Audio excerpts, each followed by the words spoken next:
அஸ்ஸலாமு அலைக்கும் வரஹ்மத்துல்லாஹி வபரகாத்துஹு. தினமும் ஓர் இறைவசனம்.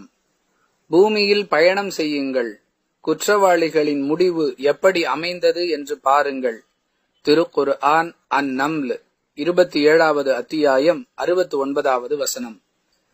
அன்புள்ள சகோதர சகோதரிகளே, முற்காலத்தில் வாழ்ந்த மக்களுக்கு கிடைத்த பாக்கியங்கள் அல்லது தண்டனைகள் இவற்றை கொண்டு நாம் படிப்பினை பெறுவதன் மூலம் நம்முடைய வாழ்க்கையை சீரமைத்துக் கொள்ள முடியும். இதற்குரிய வழியாக அல்லாஹ் இவ்வசனத்தில் பேசுகின்றான். பூமி முழுவதும் பயணம் செய்து அல்லாஹுவின் கோபத்திற்கு ஆளானவர்கள் எப்படியெல்லாம் அழிக்கப்பட்டார்கள் என்பதை பாருங்கள். அதை கொண்டு உங்களை நீங்கள் திருத்திக் கொள்ள முடியும் என்ற கருத்தில் இவ்வசனத்தில் அல்லாஹ் பேசுகின்றான். எனவே வரலாற்று நிகழ்வுகள் படிப்பதற்காகவோ அல்லது கேட்பதற்காகவோ அல்ல, மாறாக அவற்றை